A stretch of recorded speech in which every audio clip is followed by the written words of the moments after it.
Love this podcast? Support it and sponsor today. Simply head to ozcastnetwork.com for details.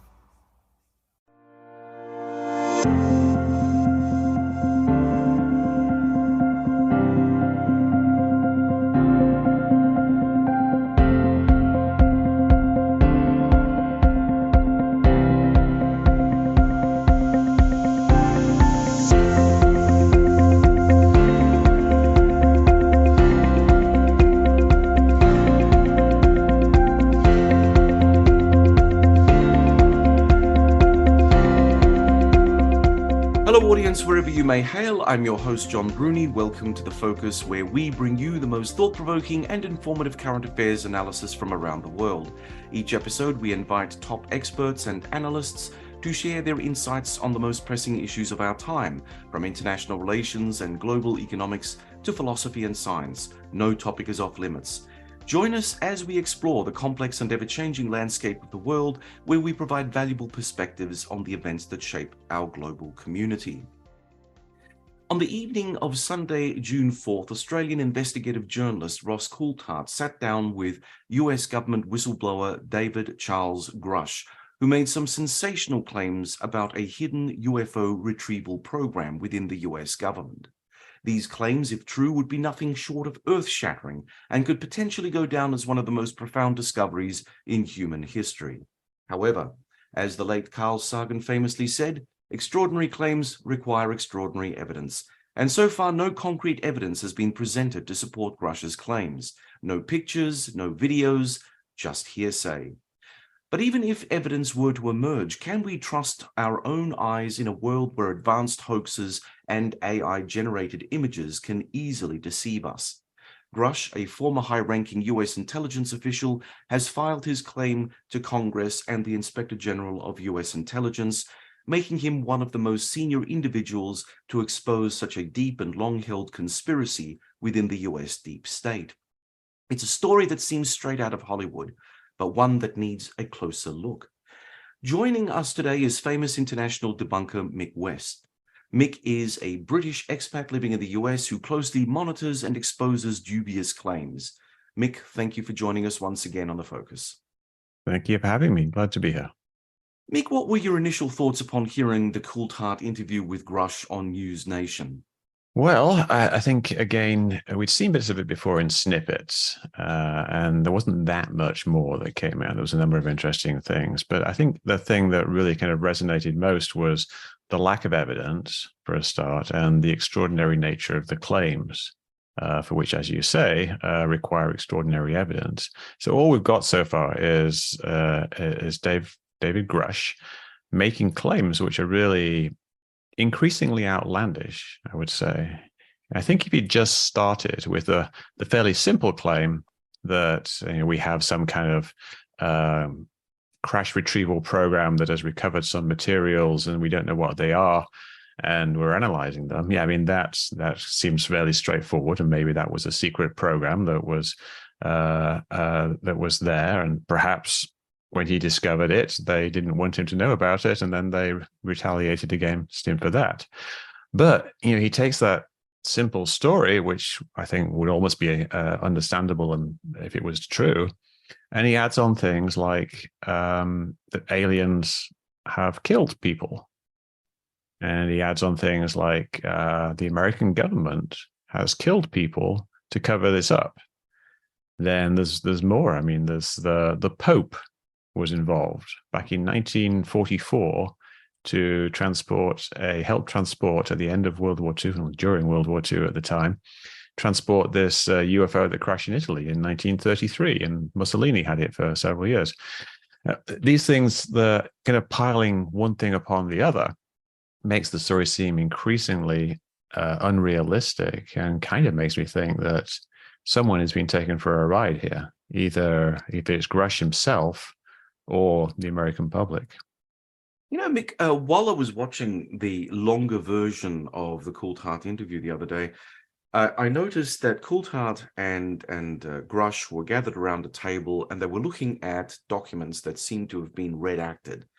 Now, of course, we didn't get a close-up view of those documents. We sort of think that these documents may have indicated that, yes, there was a UFO retrieved in Italy during the close of World War II.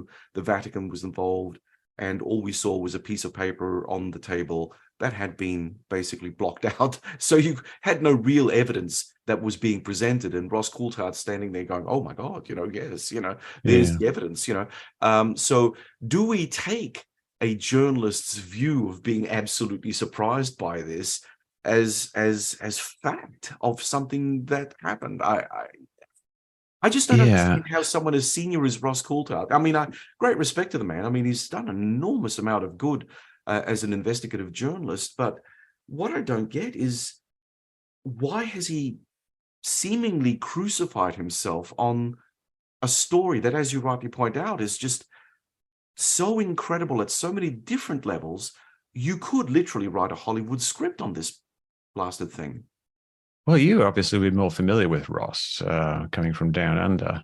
But in the States, as far as I know, he's only known as a UFO journalist.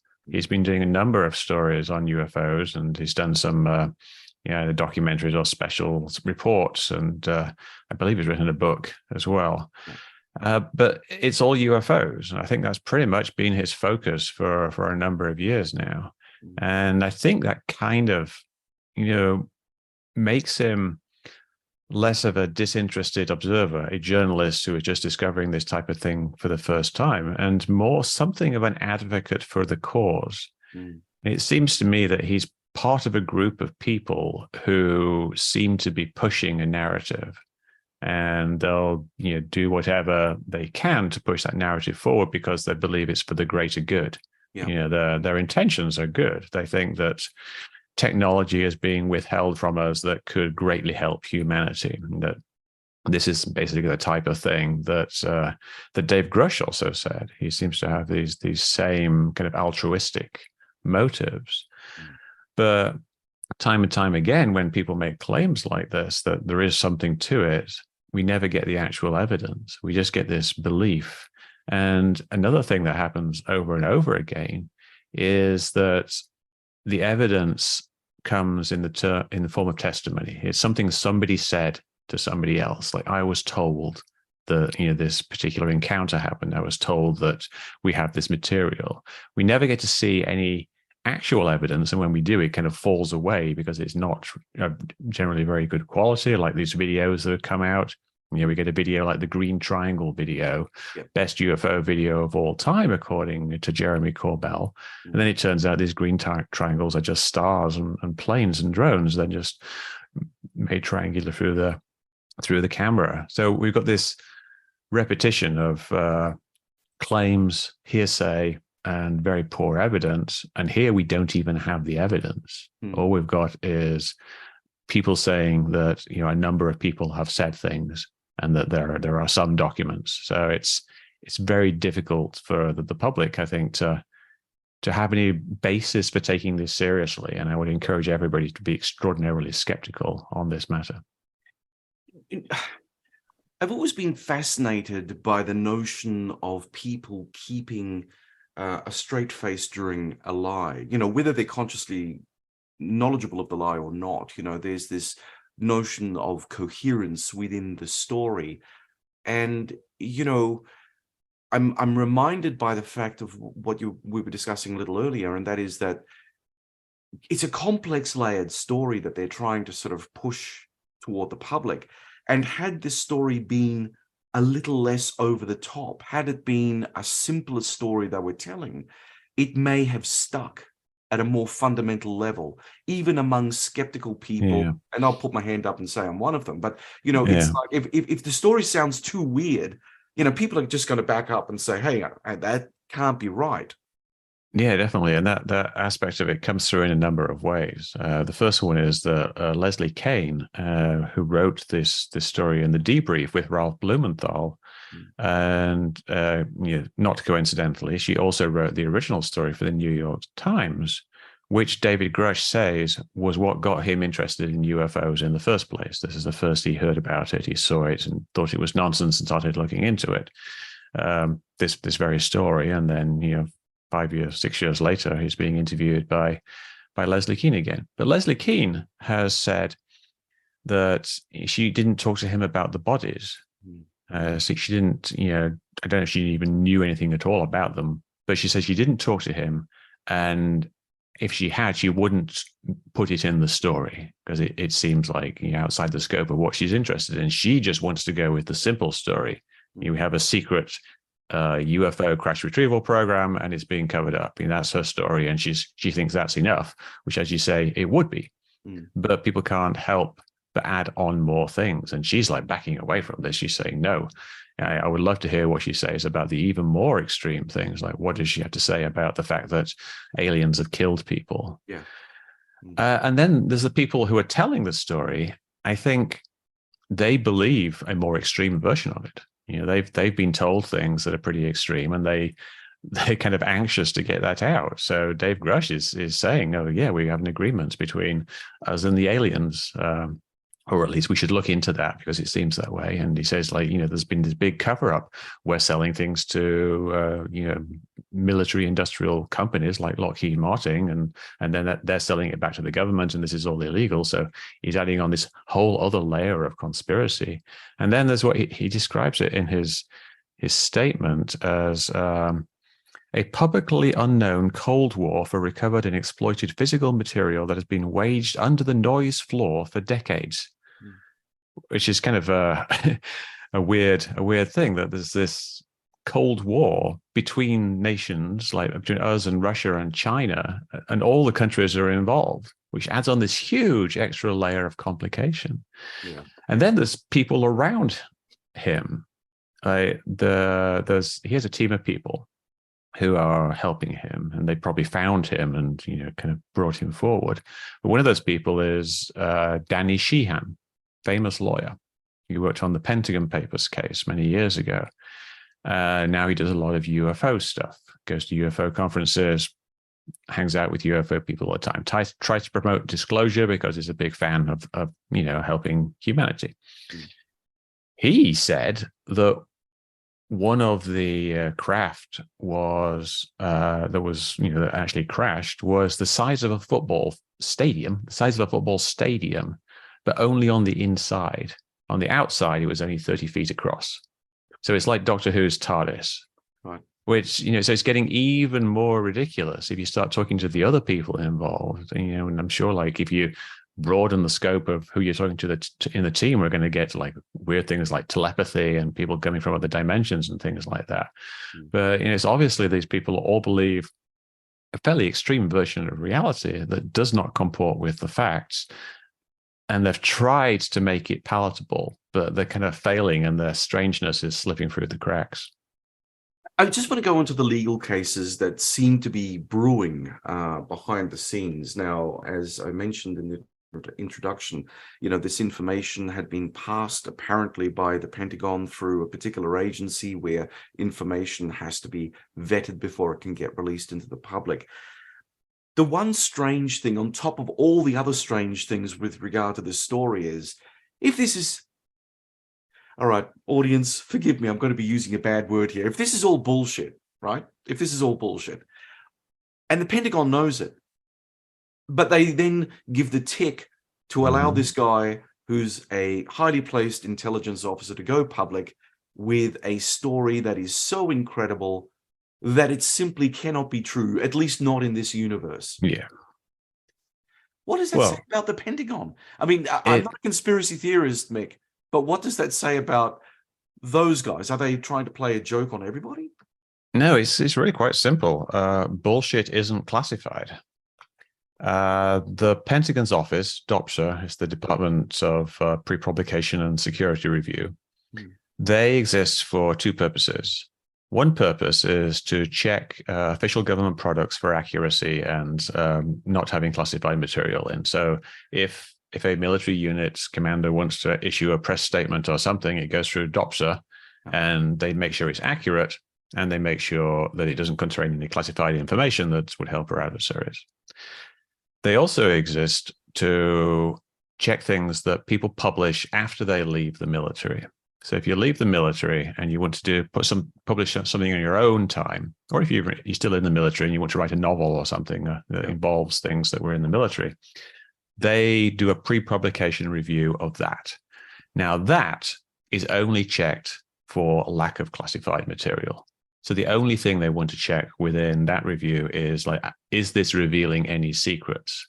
If you write this big science fiction novel about how the military is it's fighting transdimensional tarantulas, that's fine. They would approve that because it doesn't reveal any secrets. Right. So if you have a statement that's composed mostly of bullshit, they'll be perfectly fine with it because it doesn't reveal any secrets, and you're allowed to publish fiction out there. You're allowed to make mistakes. You're allowed to lie. You're allowed to tell lies, so long as it's not going to be something that's libelous, which would probably be a different thing entirely. That would be a different court thing. That's not DOPSA's function. They're just checking to see if there's any secrets, and apparently there isn't any secrets in this. Apparently it's not secret that we have an agreement with aliens. It's not secret that they perform this specific metallic analysis on parts and find odd isotopic ratios, which if we were analyzing an enemy machine, we wouldn't go around saying what type of analyses we've done on that. That would be something that would be classified.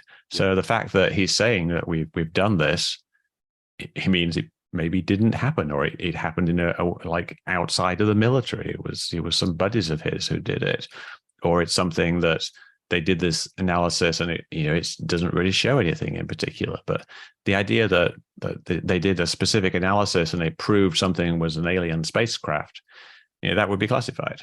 That's a detail. Yes. Yeah, it's not even just a characterization. That's a specific detail that they had odd isotope ratios. And then all the other stuff, like aliens have been killing people, not classified. It's, what if it's not classified, why aren't people talking about it? It's not secret even. It's anyone could say it. Now, the kind of the excuse that some of the people give for that is that it's an illegal program. So DOPSA wouldn't know about it, so they wouldn't know that they weren't allowed to release any information about it. But that doesn't make any sense because there's a vast amount of information that he can't give us. So obviously there's actual classified information that he's not giving us about this illegal program. So they couldn't just say like, oh, well, there's an illegal program that exists. You can talk about, you can reveal the existence of this illegal program, but you can't reveal any detail. That wouldn't work. They would know about it if they know about all the details that they can't now release. So it doesn't make any sense whatsoever. And the simplest explanation is that what he's been saying and what's been cleared isn't actually accurate. Well, the bullshit detector must have worked at some fundamental level with regard to mainstream media, because, of course, they just didn't pick up the story at all. It fell onto the debrief, which is some sort of minor paper dealing specifically with UFOs and the weird and the wacky. And then, of course, you had News Nation, which is one of these new little startup enterprises looking for their first big story to break it upon their, to make themselves, to make their success known, basically. You think that in this sense, the claims that Grusch put forward were being too outlandish for even, the likes of the New York Times to put out this time round. I mean, the first time in 2017, when Keane and Blumenthal came out with the original story, it was intriguing. There wasn't that much information forthcoming, but there was enough to keep people interested. But now it's just like a multi-layered pile of steaming crap on the table that no one wants to touch except for the fringes of the media. Yeah, I think the media is being rightfully very cautious about this because you read the story and it sounds like something from like the Globe or News of the World, like one of those extreme tabloids. It's like aliens are killing people, giant football fields sized inside out TARDISes. It's not like a sensible story, which of course is why they wanted to make it sensible. Leslie Keane wrote this original story that kind of started the whole ball rolling, both for everybody outside and for Grusch. And she says she left things out of that story because they were too extreme. There was a bunch of things that happened apparently, and maybe like telepathic communication and things like that, that she didn't talk about because she wanted to promote the idea of disclosure. She's not really interested in getting everything out there because it turns people off. And maybe that's a valid thing if it's actually true. If the world is actually as topsy-turvy as this suggests, and there's multiple races of aliens, which is something else that he claimed, that there's more than one type of aliens, one of which is malevolent, the other one presumably less malevolent. Maybe that's the one that does the crop circles. Crop circles are getting very popular now. But yeah, it's difficult to understand why even say the News Nation took it seriously. The Debrief, I can see they've done a lot of UFO stuff. News Nation, they do silly UFO stories, like there was a alien in someone's backyard in Las Vegas, and they cover that because it's a kind of a fun thing. But this is much more serious. Mm-hmm. So the fact that they're taking this seriously, it's even a little bit surprising for them. They're not a small organization. They're part of a $1 billion corporation. So it's not like this tiny little channel. So I think maybe they just thought they would. Maybe they got convinced somehow. Maybe Ross is a smooth talker, and he told them that it was going to be good. Yeah. But I think it's kind of grown, and I think they're starting to be a bit more skeptical. They're starting to ask questions. I was on News Nation a couple of times, 3 times actually. Once with Cuomo, who's kind of the headliner of the show, of the channel. And he was quite skeptical about the whole thing. And I think in coming days, we'll see more of that, because people are going to be asking tough questions. We're probably not going to be getting anything coming out of Congress confirming this. And we'll probably get some of the members of Congress will start to distance themselves from this story, as it's kind of already they're being a bit tentative. And we'll just be left with the more eccentric members of Congress, like Tim Burchett, who's a big fan of UFOs. And the more sensible ones will just move on to other things. Grusch's story is also intriguing for another reason, and that is because of his background in US intelligence. Mick, why should people believe Grusch or anyone else coming from the intelligence services? I mean, what makes them so credible in the eyes of the public?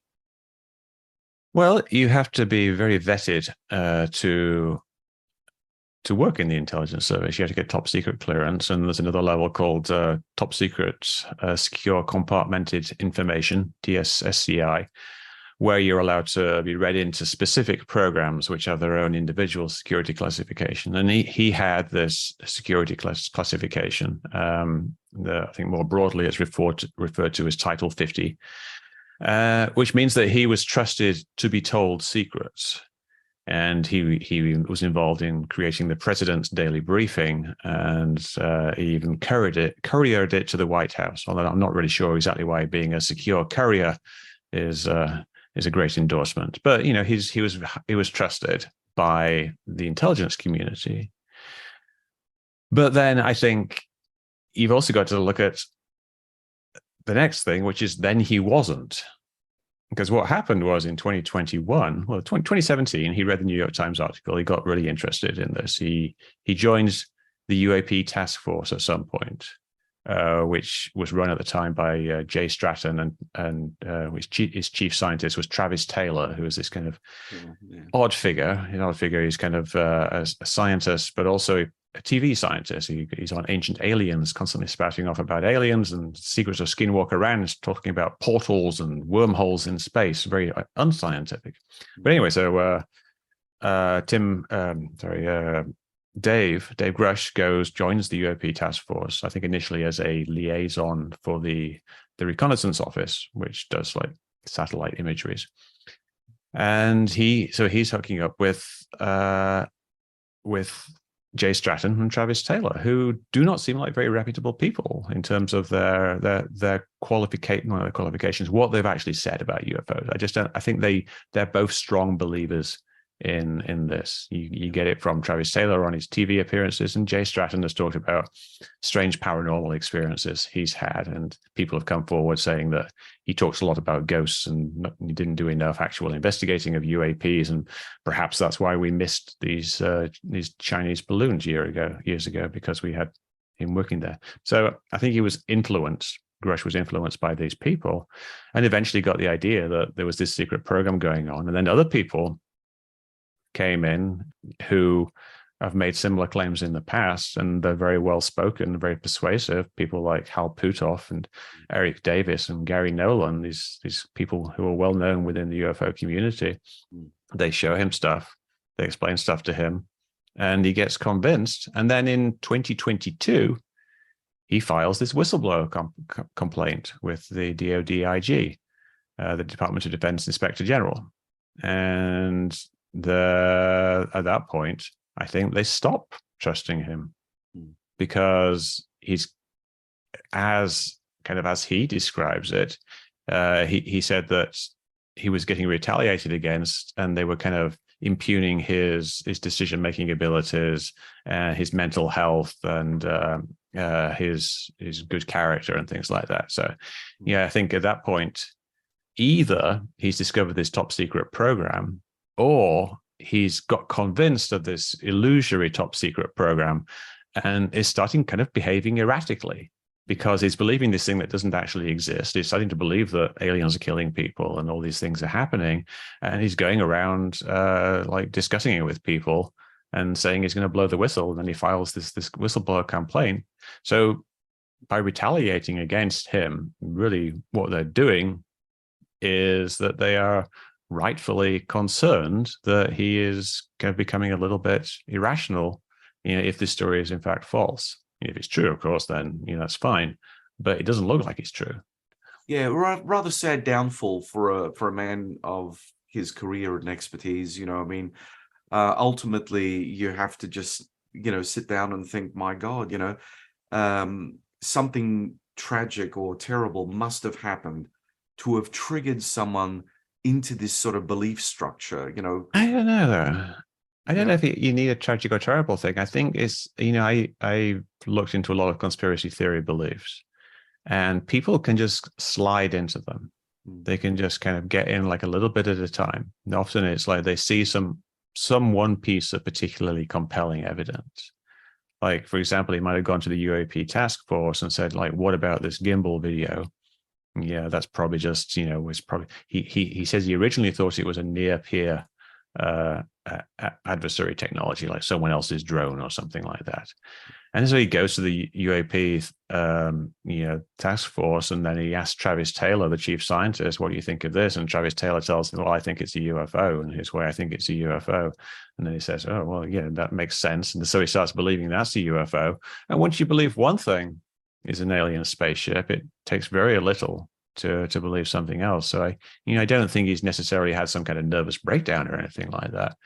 I think he's just been convinced over years that this is actually true, to the extent that he can't see how ridiculous his claims are.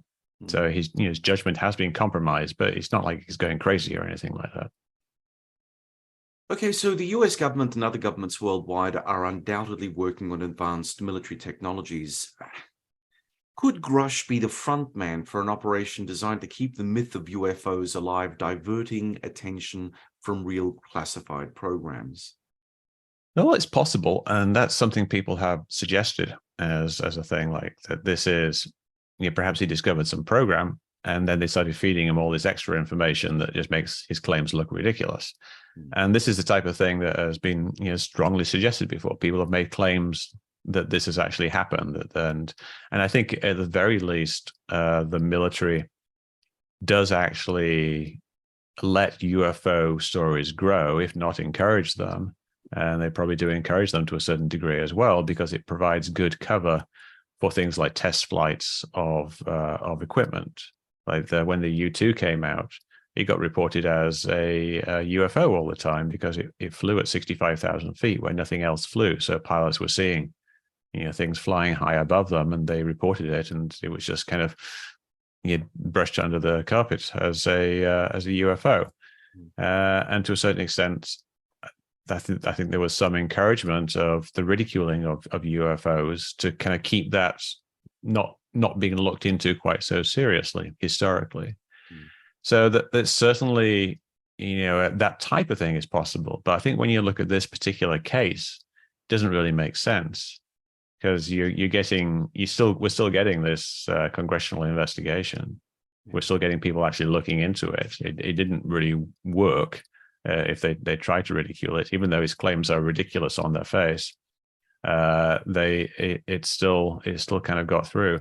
But that's a possibility I wouldn't want to rule out, but it doesn't really seem super likely to me. I mean, for one thing, that type of propaganda against the American public is illegal. You're not supposed to spend money on changing the minds of the American people in a deceptive manner like that. So if someone was caught doing that, then it seems like the problems would outweigh the benefits. And I think there are probably better ways of handling it. They should just increase their security and not actually have these leaks actually happen. Because covering it up by inventing UFOs seems like a pretty outlandish and extreme way of doing it.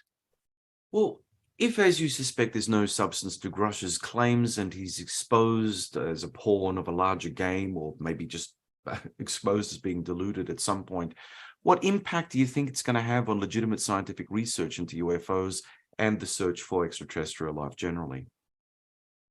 I don't think it'll change it that much. I think right now we have a bit of momentum going in terms of searching for UFOs. I don't think those programs will be changed because they overlap with real issues. Like UFO or UAP could be a foreign drone. It could be an airspace incursion by a foreign power, or it could be representative of a systems failure or a procedural failure that we need to address. So things like Arrow, the Pentagon's body investigating UAPs, I mean, that should continue. They need to figure out what's going on. NASA's looking into it as well. There's nothing wrong with that. They'll do a report at some point. Avi Loeb, this Harvard scientist, has a program where he's setting up telescopes and other equipment on rooftops to try to capture a much better photo of a UFO. There's nothing wrong with that. He's spending someone else's money, but it's not my money, so I'm fine with that. And then the search for life outside of the solar system isn't going to be impacted at all. That's really kind of unrelated, and the science there is still solid, and we're still going to have the James Webb Space Telescope is going to be looking at distant planets and seeing if there are technosignatures in the atmosphere of planets. You can kind of see when the planet goes between you and the sun, you can kind of see how the light filters through and then detect kind of the chemical composition of it. And you can see, does it have any not sure what the thing would be, like nitrogen sulfides or something obscure. And you can tell if there's life. That's not going to change. The searching for radio signals is not going to change. I mean, this is just a very specific issue. He's claiming that there are crashed flying saucers that we've retrieved. If it turns out we haven't retrieved crashed flying saucers, it throws a lot of disrepute upon him, upon Ross Coulthart, and all the other people who went along with the story. But it's not going to impact these other things. One of the things that is really intriguing about everything that we've said so far, and you've already touched on it, but I'd like you to give our listeners a little bit more of an insight into this. And that is that many figures involved in the current UFO UAP narrative seem to have some connection to the Skinwalker Ranch, a place associated with many spooky paranormal activities. Could you please explain the importance of Skinwalker to the current UFO UAP discussion? Yeah, Skinwalker Ranch, when you look at it now, it's a TV show. And they think that the ranch has a supernatural presence of some sort, maybe alien spaceship buried underneath it, and they do lots of fun experiments trying to figure it out. But the history of Skinwalker Ranch goes a lot further back to the 1990s, when it was actually bought by a guy called Robert Bigelow, who is I believe at the time he was like a real estate billionaire or millionaire. He had a chain of motels. He later kind of segued into some kind of spaceship research. But he bought the ranch because he was super interested in the supernatural and in UFOs. And reputedly, the ranch was haunted. Beings could come into the ranch from other dimensions. They were seeing UFOs all the time.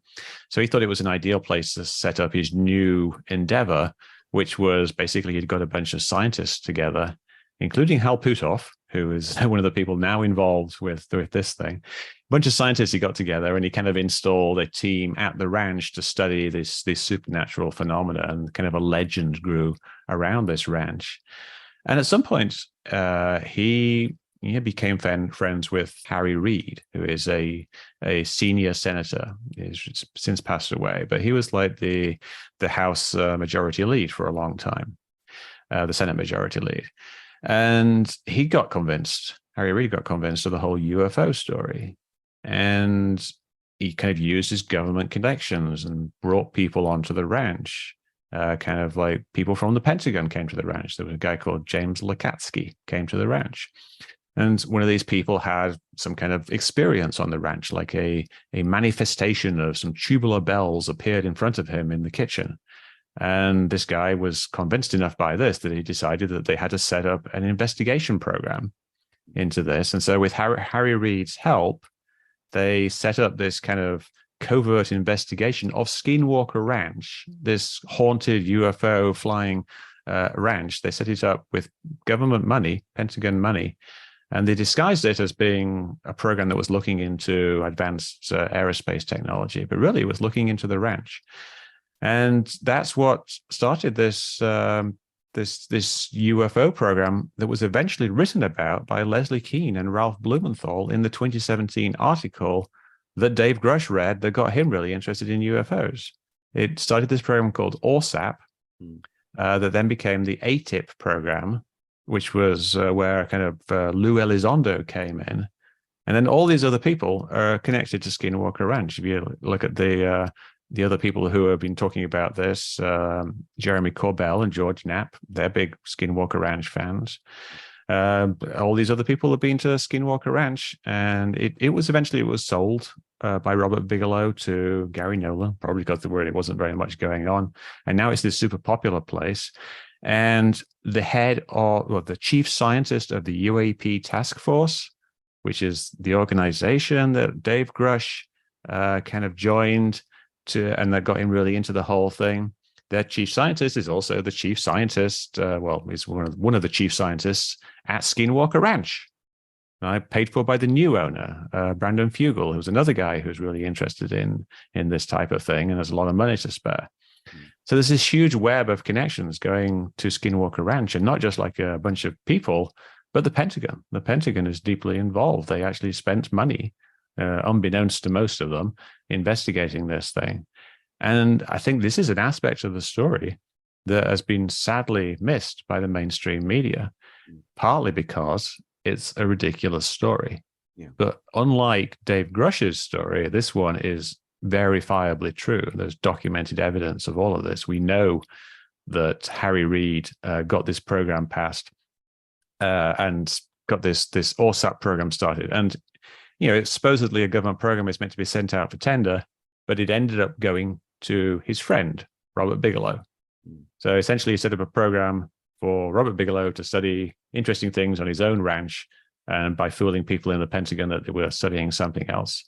And then all these people have been involved ever since. And this is partly why we are where we are now. And this is partly why Dave Grusch got convinced of this type of thing. It's a bit troubling. I think it indicates to me some kind of systemic failure within the Pentagon. If this type of thing can go on, people develop these beliefs.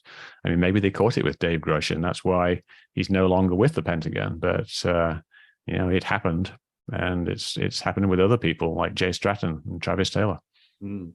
Fugel, the current owner of Skinwalker, wants to turn the place into a paranormal Disneyland, doesn't he?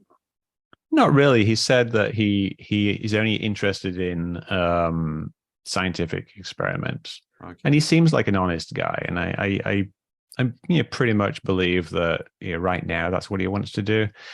He's making a little money from it. They've got like a website where you can join and pay $5 a month to be an insider, but I'm sure that's not very much money. And he's a very rich guy because he's like the biggest real estate developer in Salt Lake City, or maybe just Provo. But he's a very rich guy, and he does lots of other stuff beside this. So I don't think his motives are necessarily bad, but I think the science, the so-called science that they do at Skinwalker Ranch is just terrible. Mm-hmm. They do the most ridiculous experiments, and they do them very sloppily, and then they completely misinterpret the results. And this has been going on for many, many years. And yet, this place supposedly is the crux of the entire like UFO thing that's going on right now. I'm sure Dave Grusch is probably familiar with it. Now, Mick, some believers in UFOs may hold on to their conspiracy theories despite any debunking efforts, as we know. But should we allow this surge of public interest to fizzle out on its own, or is there value in challenging these claims while they're still popular? I think there's definitely value. I think people need to know the context of these things. Things like, that Skinwalker Ranch was involved. And if someone else is making a false claim, you don't just let it slide. You don't just say, oh, well, it will be sorted out later. And, the people are making essentially false claims. And already there's been retractions. There was a story in the debrief where they actually, was it in the debrief? I think it might have been in the Hill, which is part of News Nation's parent company.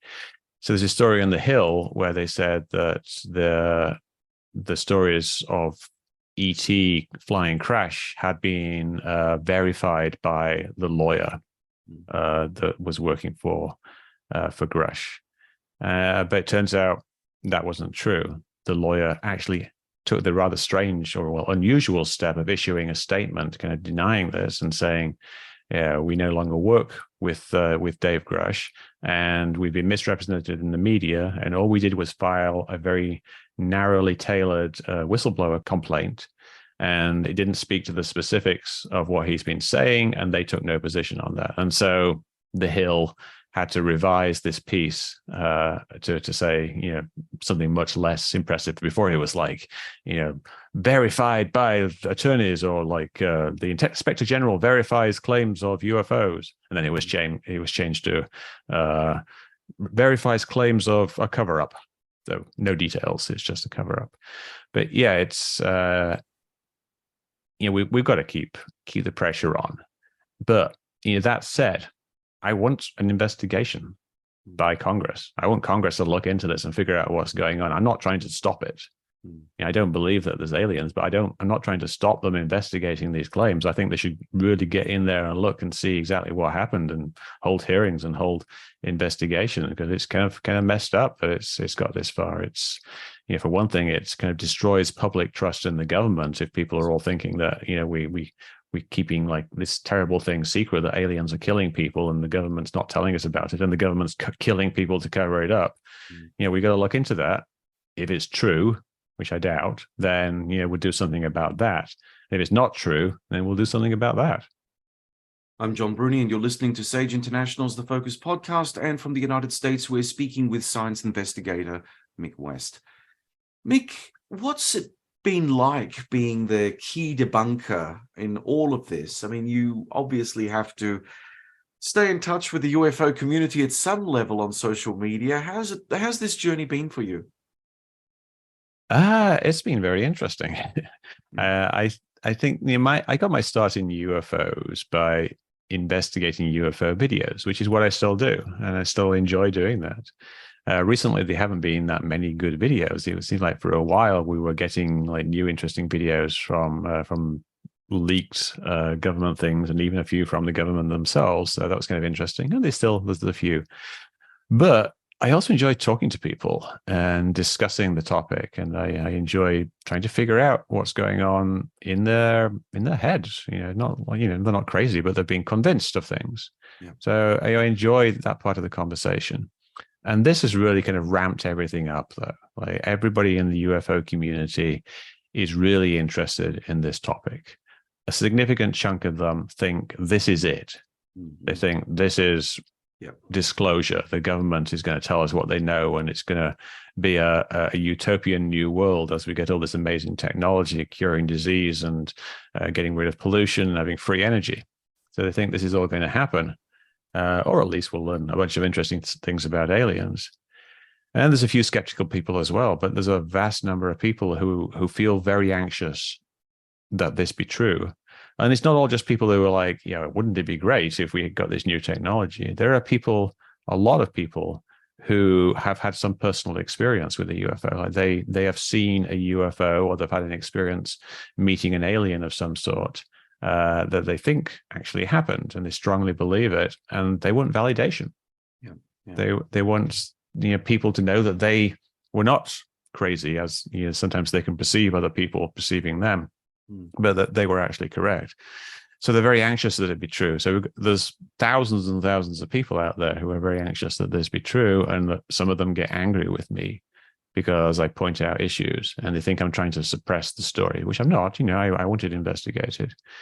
But their anger, I think, is understandable. I mean, some people are not very nice, and that's not good. But I think a lot of people, their anger is coming from a genuine concern, either for for the world, or for their own position, or a combination of things.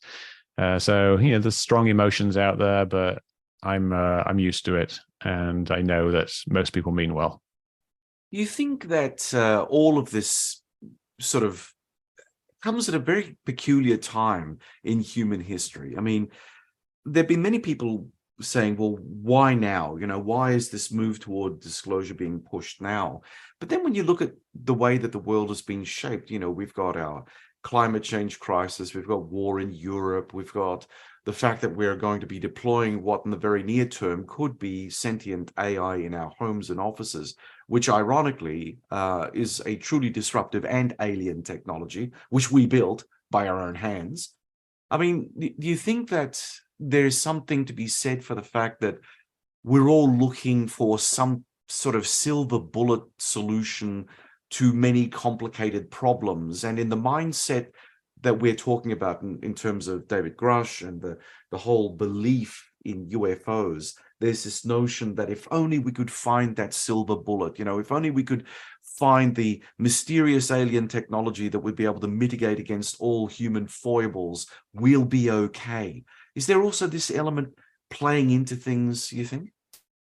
I think to a degree, but I also think that that type of desire has always existed. And if you look back at the history of the free energy movement, there's a lot of people who think that the government has hidden like carburetors that can allow cars to go 200 miles per gallon, or run off a single 9-volt battery.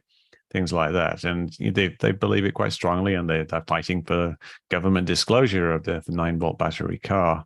And I think the same kind of feelings exist within the UFO community. So I think that really hasn't changed, and it's something that's really been similar since the dawn of the UFO age back in the 1940s and 50s. I think what's different now really is that the UFO community has done a good job of publicizing a number of stories, starting with the 2017 article, which is the kind of the root cause of a lot of this right now. And this particular piece of interest has been building in the media. That article started the public interest, but it also started Dave Grusch's interest and got him to a position where now he is releasing this information. So I think we're seeing kind of a combination of, it's the spirit of the times, which hasn't really changed, but it's also these stories kind of coming to a head because of the long-running efforts of a small group of people, but also on top of that, kind of taking advantage of the change in the media cycle. We see it coming out in these small outlets like the Debrief and News Nation. And it's still getting a lot of traction. It was great for them that the first story came out in the New York Times, but this kind of shows that you can release in other settings and still get a reasonable amount of traction for a story like this. Obviously, it would have been a lot more had it been in the New York Times, and I'm sure they deeply regret not being able to do that. But media is highly fragmented now, and it's quite easy for things like a YouTube channel to have more views than a CNN episode. So if Joe Rogan talks about this, like I think he did like a 20-minute segment on it a few days ago, millions of people are going to see, that's that thing, and they're going to get really interested in it, and then they'll go and watch the News Nation thing, and they'll probably watch it on YouTube or wherever. But that it's media doesn't rely so much on the story being accepted by the mainstream. You can still get a very big story out there, and for something like UFOs, which is a bit of a fringe, that's a great thing for their position. So this might be the first big UFO story of its type that has kind of come out in this way, but I'm hoping that will kind of educate people a little about how seriously should we take stories like this when something like this happens again in the future, which it probably will. Mick, finally, I'd like to steer you to another figure in the Parthenon of modern UFO UAP lore. An interesting figure, whom we have mentioned earlier, Dr. Gary Nolan. He was recently recorded on a New York-based seminar called SALT, in which he claimed he was 100% certain that we have and are being visited by aliens. Nolan is from Stanford University at the School of Medicine, his day job being a cancer immunologist. Nolan is interesting as a UFO UAP advocate, since he is a scientist, though far removed from astrophysics and related fields. Mick, what do you make of his claims about aliens? Well, I think he does believe it. He's not making this stuff up. He's also deeply involved in this current thing with David Grusch. Like, he's been one of the people who's been accompanying Grusch. He accompanied him to a meeting with Canadian MPs. But Gary Nolan himself has been quite open about his beliefs, which are somewhat of the more unusual UFOs. He's not entirely a nuts and bolts type thing. He's very open to kind of slightly more supernatural type things, although he would frame it. Obviously, the supernatural is explainable by science because it's just a science we don't understand yet. So he'd probably frame it like that. But when he was young, he had encounters with beings in his bedroom, like as a young child, and then some other encounters, like another encounter with a UFO, and he's basically been in UFO culture for a long time, kind of secretly though. He knows that within academia people don't respect UFO researchers, so I think he kind of did this on the down low for quite a while. He appeared in a book by Diana Pasulka called, I think, American Gothic. Was that what it called? Something like that. But it wasn't called American Gothic. It was something along those lines, though. But anyway, he appeared anonymously in the book. So he was like a researcher from a West Coast university, but he talked about his beliefs and things like that. So he's definitely a guy who's been in the community for a long time. He's a very clever scientist. But I think he goes into areas where he's not necessarily qualified to look, like metal analysis. He does a lot of metal analysis, and he might be responsible for some of the things that were talked about by Dave Grusch. So he's one of the prime movers of this current situation, and he's someone who has an honest belief that these aliens are real, possibly from another dimension. And he also believes in things like mediums. Like, he's a friend of Tyler Henry, the Hollywood medium to the stars, who summons the dead. So there's this weird overlap. You see it with other people as well.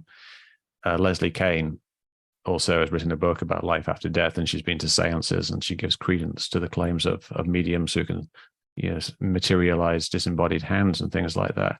There's a very interesting connection there, and Gary Nolan summed it all up where he says, there's a word called woo, which means the paranormal or the supernatural. And Gary Nolan said, we stay away from the woo because it scares the bejesus out of people, but we know that the woo is always just around the corner. which is true. Within the UFO community, the woo, the supernatural, is just around the corner. A lot of people believe in it, and a lot of people think that it explains the UFOs, or UFOs explain the supernatural. And that again is a little concerning that so many people believe that. Indeed. Well, Mick, thank you for joining us today and sharing your insights into this intriguing topic. It's great to have your expertise on our show. Thank you for an interesting conversation. And to our audience, thanks for tuning into the Focus podcast. We hope that you found today's discussion enlightening and thought-provoking. If you have any comments or questions, please feel free to reach out to us on social media.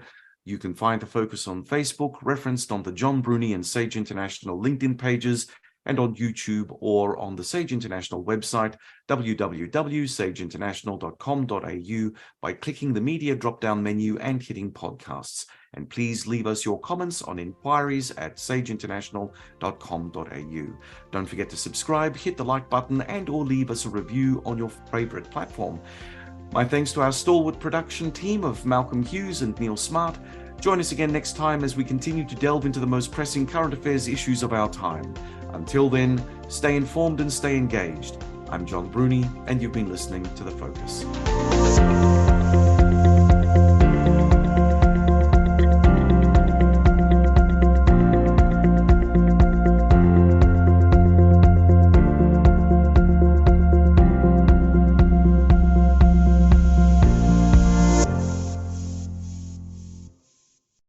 Love this podcast?